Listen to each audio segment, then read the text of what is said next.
Welcome to my YouTube channel maths concept by Pappu. आज हम लोग इस वीडियो में बात करेंगे झारखंड बोर्ड परीक्षा 2026 सेट 1 क्लास 9th विज्ञान मॉडल क्वेश्चन पेपर है, जिसमें 40 महत्वपूर्ण बहुविकल्पी प्रश्न लिया गया है पूरे किताब से। यदि आप इस वीडियो अंत तक देखते हैं तो एग्जाम में आने वाले एक प्रश्न भी नहीं छूटेंगे। इसी तरह का 5 सेट डिजाइन किया गया है। यह सेट 1 का वीडियो है। पहला प्रश्न है, चाल समय ग्राफ के नीचे का क्षेत्रफल मात्रक में निरूपित किया जाता है। चाल समय ग्राफ में ग्राफ के नीचे का क्षेत्रफल वस्तु द्वारा तय की गई दूरी या विस्थापन को दर्शाता है। तो विस्थापन या दूरी का जो एसआई मात्रक होता है मीटर होता है। यानी हम लोग उसे क्या चीज में दिखाएंगे? मीटर में। ऑप्शन नंबर कौन होगा? Option number C. नेक्स्ट, दो यदि दो राशियों परस्पर ग्राफ सरल रेखा हो तो दोनों राशियां क्या होगा? यानी दो राशि दिया हुआ है, अलग अलग दो राशि, उनका अगर ग्राफ एक सरल रेखा में हो, यहाँ ग्राफ छापा हुआ सरल रेखा में हो, तो दोनों राशियां अनुकर्मानुपाती होती है। अनुकर्मानुपाती मतलब एक राशि को बढ़ाएंगे तो दूसरा राशि खुद ब खुद बढ़ जाएगा। यानी ऑप्शन नंबर कौन होगा? Option number C. अगला प्रश्न, निम्नलिखित में कौन सही है? v बराबर u plus A T, v बराबर u minus A T, a बराबर v प्लस यू बटा टी, v प्लस यू बराबर ए टी। हम लोग यहाँ देखेंगे चार ऑप्शन में, ये चारों ऑप्शन जो है गति का समीकरण से लिया गया है। तो यहाँ से अगर देखेंगे गति का प्रथम समीकरण जो है v बराबर u प्लस ए टी है, जो ऑप्शन नंबर 1 के साथ मैच कर रहा है। ऑप्शन नंबर 1 के साथ, यानी कह सकते हैं कि गति का जो पहला समीकरण होता है v बराबर u प्लस ए टी होता है।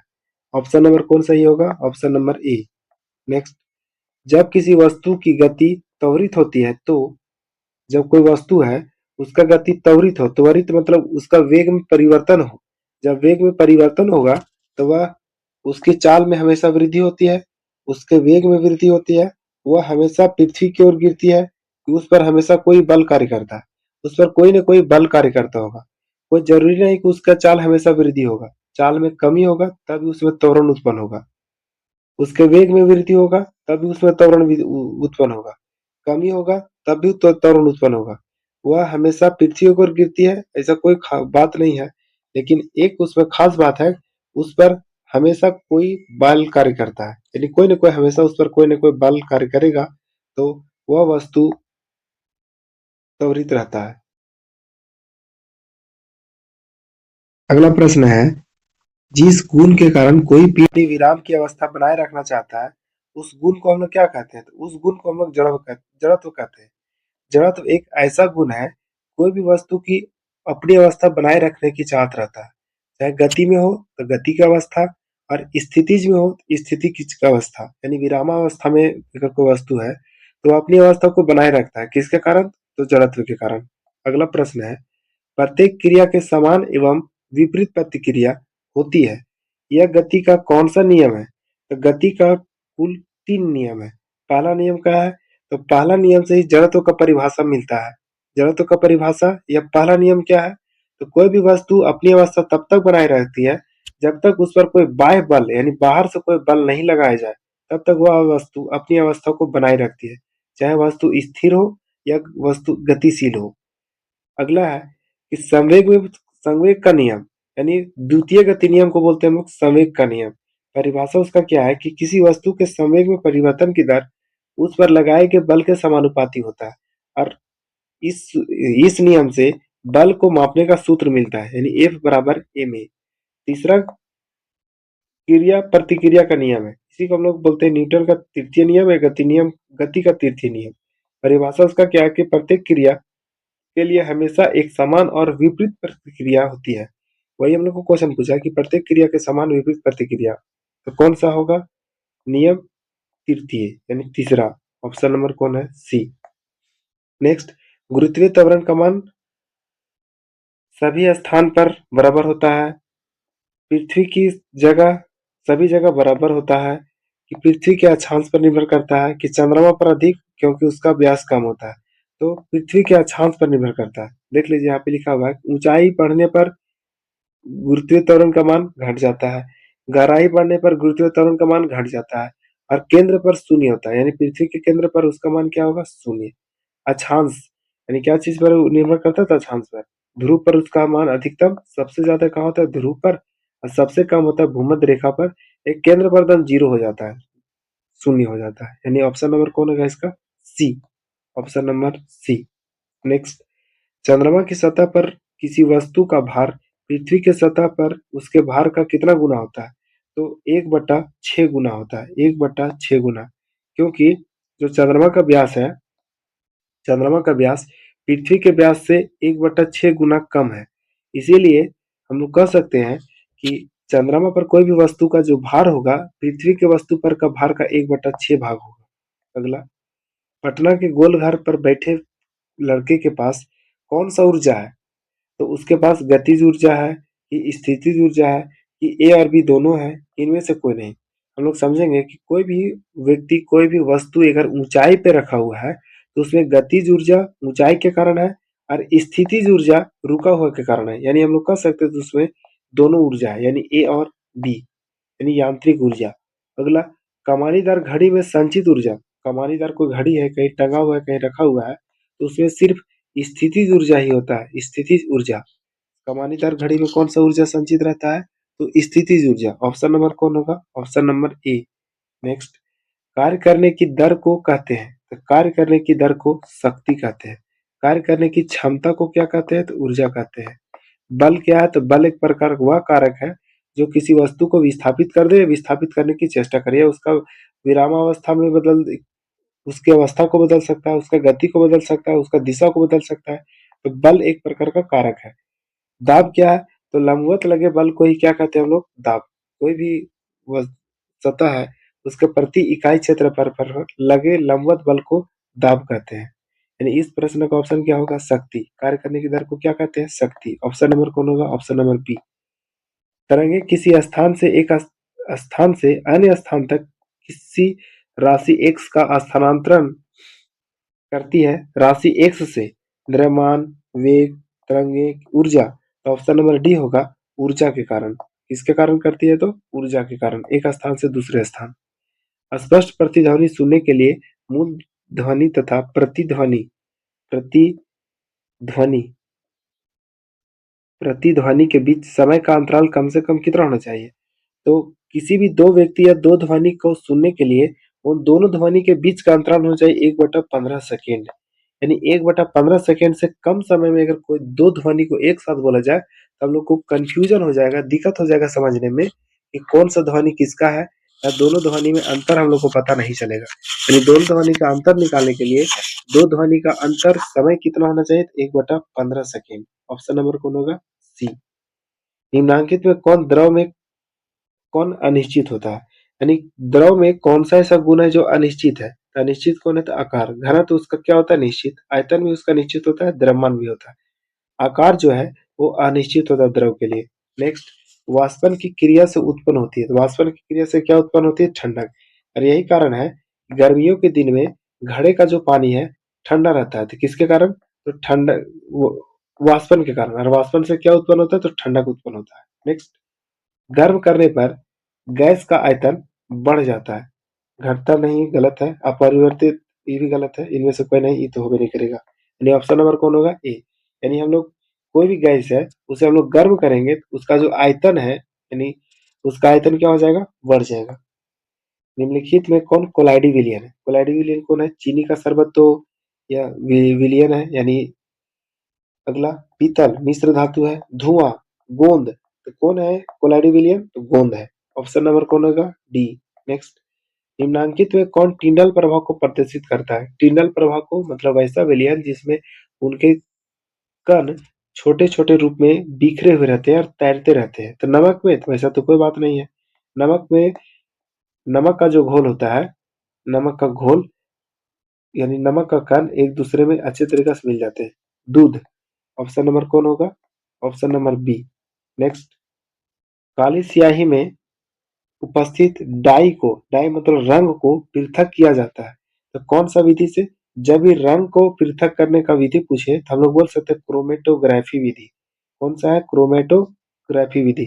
काला कोई स्याही है उसमें कोई रंग मिला हुआ है तो उसे हम लोग अलग करने के लिए जब भी दो रंग एक साथ मिल जाए उसे हम लोग कौन सा विधि से अलग कर सकते हैं? तो क्रोमेटोग्राफी विधि से। नेक्स्ट, एवोगाद्रो संख्या का मान क्या है? तो एवोगाद्रो संख्या का मान है 6.022 गुने 10 के पावर 23। ऑप्शन नंबर कौन होगा? बी। Option number B. निम्न में सोडियम का संकेत कौन है? सोडियम का संकेत एस मतलब होता है सल्फर। सल्फर को ही हम लोग बोलते हैं गंधक। सल्फर ही हम लोग बोल सकते हैं गंधक। अगला, एसी मतलब होता है सेलेनियम। सेलेनियम। एसई मतलब सेलेनियम। सेलेनियम। Na मतलब ही होता है सोडियम। Na मतलब सोडियम। और SI मतलब होता है सिलिकन। SI मतलब सिलिकन। हम लोग को क्वेश्चन पूछा है कि सोडियम का संकेत है। सोडियम का संकेत कौन है? Na। Na इसलिए है कि सोडियम का लैटिन नाम है नाइट्रियम और नाइट्रियम से ही लिया गया Na। सोडियम का लैटिन नाम है नाइट्रियम, उसी से लिया गया Na और सोडियम का संकेत होता है Na। निम्नलिखित में कौन आयन है? आयन हम लोग को पूछा है, तो आयन कौन है? तो PO4 3- फॉस्फेट आयन इसको बोलते हैं। S8 जो है सल्फर है और P4 क्या है? फास्फोरस। H2SO4 क्या है? गंधक अम्ल या हाइड्रोजन। नेक्स्ट, यदि किसी तत्व का परमाणु क्रमांक A तथा परमाणु द्रव्यमान Z है तो उसके परमाणु में उपस्थित न्यूट्रॉन की संख्या क्या होगी? उसमें परमाणु में मौजूद न्यूट्रॉन की होगा Z-A। हम लोग जानते हैं कैसे होगा। ऑप्शन नंबर इसका क्या होगा? बी। समझते हैं। कोई भी तत्व है, उनके नाभिक में क्या क्या उपस्थित होता है? Neutron plus proton. इसी को मिलाकर हम लोग बोलते हैं परमाणु द्रव्यमान यानी जेड। यानी एन मतलब न्यूट्रॉन की संख्या, पी मतलब प्रोटॉन की संख्या, उसके नाभिक में मौजूद होते हैं, उसी को बोलते हैं हम लोग जेड यानी परमाणु द्रव्यमान। यानी मान लेते हैं इस तरह कोई तत्व है, उसके नाभिक में क्या क्या मौजूद है? Neutron plus proton. उसके चारों ओर कौन चक्कर लगा रहे हैं? तो इलेक्ट्रॉन। जितना उसमें प्रोटॉन की संख्या होगा यानी नाभिक में उतना ही प्रोटॉन मौजूद होंगे जितना उसका परमाणु संख्या होगा। परमाणु संख्या, परमाणु क्रमांक यानी ए से हम लोग उसे दिखाते हैं। किसका वैल्यू है? न्यूट्रॉन की संख्या का। ये किसका वैल्यू आएगा जोड़ने पर? तो परमाणु द्रव्यमान। हम लोग को निकालना एन मतलब न्यूट्रॉन की संख्या निकालना है। तो ए यहाँ प्लस में है तो जेड माइनस क्या हो जाएगा? ए। इसीलिए ऑप्शन नंबर कौन होगा? बी। नेक्स्ट, सोडियम का सही इलेक्ट्रॉनिक विन्यास कौन है? सोडियम का परमाणु संख्या होता है 11, इलेक्ट्रॉनिक विन्यास होता है 2 8 1। ऑप्शन नंबर कौन होगा? D. Option number D. Next, किसी कक्षा में उपस्थित किसी कक्षा में अधिकतम इलेक्ट्रॉनों की संख्या होती है तो कौन सा सूत्र से मिलता है हम लोग को? तो 2n² से। 2n²। एन मतलब तो कक्षा का संख्या, कक्षा की संख्या। कक्षा के गो है टोटल? कक्षा है 4 गो। कौन कौन कक्षा है? तो के है, एल है, एम है, एन है। के लिए एन का वैल्यू कितना होगा? 1। एल के लिए 2, एम के लिए 3 और एन के लिए क्या होगा? 4। यानी के कक्षा में के अधिकतम इलेक्ट्रॉन कितना है? तो 2 है। एल कक्षा में अधिकतम इलेक्ट्रॉन कितना है? अधिकतम इलेक्ट्रॉन तो 8 है। एम कक्षा में अधिकतम इलेक्ट्रॉन कितना है? तो 18 है। और एन कक्षा में है 32। अगला, कोशिका का पावर हाउस या बिजली घर किसे कहा जाता है? तो कोशिका का पावर हाउस या बिजली घर कहा जाता है माइटोकॉन्ड्रिया को। ऑप्शन नंबर कौन होगा? Option number A. पादप और जंतु कोशिका में प्रमुख अंतर बताना है। तो पादप और जंतु कोशिका में पोषण संबंधी अंतर है। पोषण संबंधी यानी पादप और जंतु कोशिका में मेन उसमें जो अंतर है यानी प्रमुख अंतर क्या है? तो पोषण संबंधी यानी दोनों का खाना के बारे में। कॉर्क कोशिकाओं में पाया जाता है। तो कॉर्क कौन सा कोशिका में पाया जाता है? तो कॉर्क पाया जाता है सुब्रिन में। सुब्रिन। कॉर्क क्या चीज में पाया जाता है? तो कॉर्क पाया जाता है सुब्रिन में।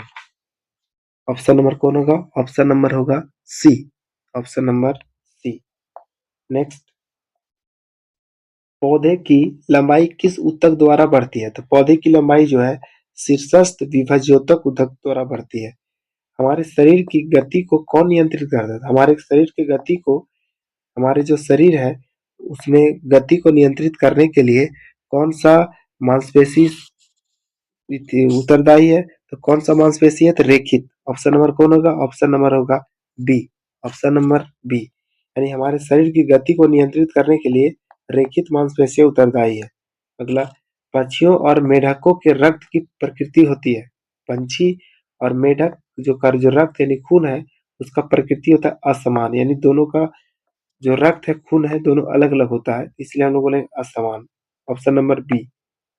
मशरूम है। मशरूम क्या है?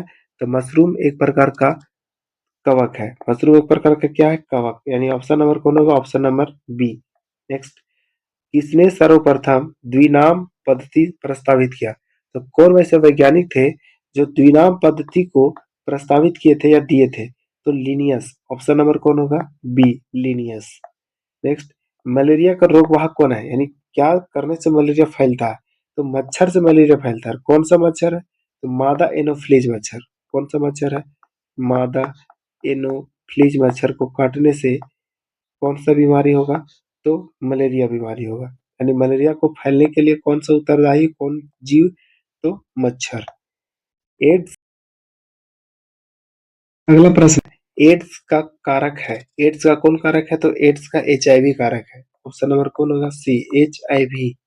अगला प्रश्न, पौधे जिन पदार्थों का संश्लेषण करते हैं वे कहलाते हैं। तो पौधे जिन पदार्थ का संश्लेषण करते हैं उसे हम लोग कहते हैं जैव रसायन। ऑप्शन नंबर कौन होगा? ए। अगला प्रश्न, इस गैस के प्रभाव से ताजमहल को खतरा है। तो कौन ऐसा गैस है? क्लोरीन गैस से तो कोई खतरा नहीं है। सल्फर डाइऑक्साइड, इसका फॉर्मूला क्या होता है? SO2।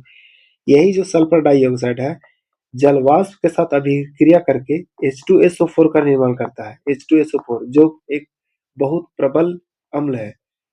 यही जो अम्ल है वर्षा के साथ मिलके अम्लीय वर्षा का निर्माण करते हैं, और अम्लीय वर्षा जब ताजमहल पे वर्ष होता है तो ताजमहल का रंग फीका पड़ रहा है। इसलिए हम लोग कह सकते हैं कि सल्फर डाइऑक्साइड जो गैस है ताजमहल के लिए जहर है। यानी उससे का प्रभाव बहुत खतरा है इसके लिए, ताजमहल के लिए। कौन सा गैस? Sulphur dioxide.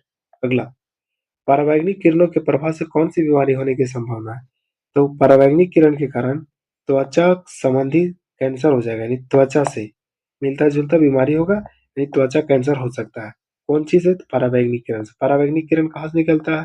तो सूर्य से। यानी सूर्य से निकलने वाली जो खराब किरण है उसी को हम लोग बोलते हैं पराबैंगनी किरण। उसे पृथ्वी तक आने के लिए कौन रोकता है? तो ओजोन। ओजोन का फॉर्मूला क्या होता है? O3। ओजोन रोकता है। यानी ओजोन जो है पृथ्वी के लिए कवच है। इससे बचाव करता है तो सूर्य से निकलने वाले पराबैंगनी किरणों से। अगर वो डायरेक्ट आ जाएगा पृथ्वी तक, क्या फैल जाएगा? सभी लोगों में त्वचा कैंसर हो सकता है। नेक्स्ट, एक सूक्ष्म पोषक तत्व है। तो जस्ता है एक सूक्ष्म पोषक तत्व। Option number A. नेक्स्ट, फसल प्रजातियों के सुधार के विज्ञान को क्या कहते हैं? फसल प्रजातियों के सुधार के विज्ञान को हम लोग कहते हैं पादप प्रजनन। ऑप्शन नंबर कौन होगा? Option number B. Option number B.